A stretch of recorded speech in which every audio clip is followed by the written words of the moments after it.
네, 오늘은 신명기 8장 말씀 같이 나누도록 하겠습니다. 하나님의 은혜를 기억하며 순종하는 삶. 우리 성도님들 오늘 하루도 건강하시고 주님과 동행하는 복된 한 날 되십시오. 화이팅!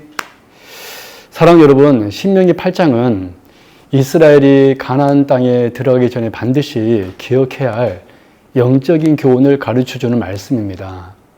하나님께서는 지난 40년 동안의 광야 생활을 돌아보게 하시며 그 모든 시간이 하나님의 은혜와 훈련의 시간이었음을 깨닫게 하십니다. 또한 앞으로 들어갈 가나안 땅의 풍성한 축복을 말씀하시면서 그 풍요 속에서 하나님을 잊지 말라고 경고하십니다. 사람은 고난 가운데서는 하나님을 찾지만 형통할 때 하나님을 잊기 쉽습니다.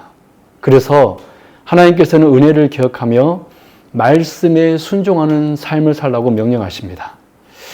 오늘 본문을 세 가지로 살펴보도록 하겠습니다. 첫 번째 1절에서 6절 말씀으로 하나님은 광야를 통해 자기 백성을 훈련하십니다. 모세는 지난 40년의 광야 생활을 기억하라고 말씀합니다. 광야는 단순한 방황의 시간이 아니었습니다. 하나님께서 자기 백성을 낮추시고 시험하시며 그들의 마음이 어떠한지를 드러내시는 훈련의 시간이었습니다. 하나님께서는 만나를 내려 먹이심으로 사람이 떡으로만 사는 것이 아니라 여호와의 입에서 나오는 모든 말씀으로 사는 줄을 가르쳐 주셨습니다. 또한 40년 동안 의복이 헤어지지 않게 하셨고 발이 부르트지 않게 하시는 놀라운 은혜를 베푸셨습니다. 광야는 부족함만 있었던 곳이 아니라 하나님의 신실하신 공급하심을 가장 깊이 경험한 장소였습니다. 하나님께서는 아버지가 아들을 훈계하듯 자기 백성을 사랑으로 연단하신 것입니다. 오늘날 우리 성도들의 삶에도 광야와 같은 시간이 있습니다. 이해할 수 없는 고난과 연단이 어려움이 찾아올 때가 있습니다. 그러나 하나님께서는 그 시간을 통해 우리의 믿음을 성숙하게 하시고 하나님만 의지하는 법을 가르치십니다. 사랑하는 성도 여러분, 현재의 광야를 오망하지 마십시오. 하나님께서는 오늘 또 우리의 삶을 가장 선한 길로 인도하고 계십니다.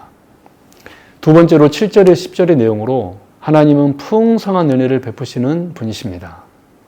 하나님께서는 이스라엘을 좋은 땅으로 인도하실 것을 약속하십니다.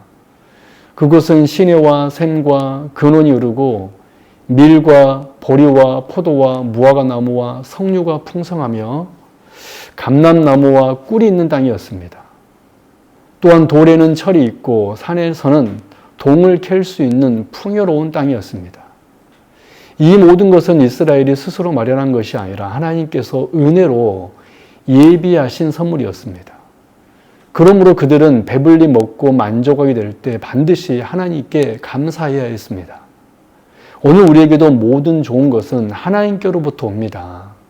건강도, 가정도, 직장도, 물질도, 생명도 모두 하나님 은혜입니다. 우리는 당연하게 누리는 것처럼 생각하기 쉽지만 모든 것은 하나님께서 허락하신 선물입니다. 감사는 은혜를 아는 사람의 가장 자연스러운 반응입니다. 감사하는 사람은 하나님을 더욱 가까이 하게 되고 감사하지 않는 사람은 은혜를 잊어버리게 됩니다. 사랑하는 성도 여러분, 하나님께서 베푸신 크고 작은 은혜를 기억하며 늘 감사하는 삶을 살아가시기 바랍니다. 마지막 세 번째로 11절에서 20절 내용으로 하나님의 은혜를 잊지 말고 끝까지 순종해야 합니다. 하나님께서는 가장 강하게 경고하십니다. 가나안에서 풍요를 누리게 될 때 하나님을 잊지 말라는 것입니다.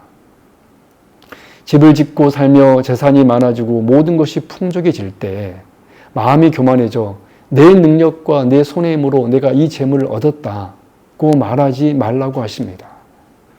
모든 능력과 모든 복은 하나님께서 주신 것입니다. 하나님께서는 언약을 이루시기 위해 백성에게 재물 얻을 능력도 주시는 분이십니다. 만일 하나님을 잊고 다른 신을 섬기면 가나안 족속처럼 반드시 멸망하게 될 것이라고 엄중히 경고하십니다. 은혜를 잊는 것은 결국 하나님을 떠나는 것이며 하나님을 떠나는 것은 심판으로 이어집니다. 오늘날에도 가장 큰 영적 위험은 교만입니다. 하나님의 은혜를 잊고 자신의 능력을 의지하는 순간 신앙은 무너지기 시작합니다. 그러므로 우리는 날마다 하나님의 은혜를 기억하며 겸손히 말씀에 순종해야 합니다. 사랑하는 성도 여러분, 형통할 때일수록 더욱 하나님을 기억하십시오. 모든 것이 하나님의 은혜를 고백하며 겸손하게 살아가시기 바랍니다. 정리합니다. 신명기 8장은 하나님의 은혜를 기억하며 살아가는 언약 백성의 삶을 가르쳐 줍니다. 하나님은 광야를 통해 자기 백성을 훈련하십니다. 하나님은 풍성한 은혜를 베푸시는 분이십니다. 하나님의 은혜를 잊지 말고 끝까지 순종해야 합니다. 이스라엘의 40년 광야 생활은 헛된 시간이 아니었습니다.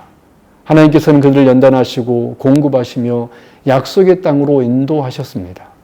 또한 가나안의 풍성한 몫도 모두 하나님의 은혜였습니다. 그러므로 그들은 언제나 하나님의 은혜를 기억하며 감사와 순종으로 살아야 했습니다. 이 모든 말씀은 예수 그리스도 안에서 완성됩니다. 예수 그리스도는 참된 만나이시며 생명의 떡이 되셔서 우리에게 영원한 생명을 주시는 분이십니다. 또한 우리의 광야 같은 인생길을 끝까지 함께 하시며 필요한 모든 은혜를 공급하시는 선한 목자가 되십니다. 사랑하는 성도 여러분, 광야 시간에도 하나님의 선한 뜻을 신뢰하십시오. 풍성한 은혜를 누릴 때마다 하나님께 감사하십시오. 그리고 어떤 형편에서도 하나님의 은혜를 잊지 말고 말씀에 순종하십시오. 오늘 또 우리를 끝까지 인도하시고 풍성한 은혜를 베푸시는 예수님을 바라보며 감사와 순종의 삶을 살아가시기 바랍니다. 아멘.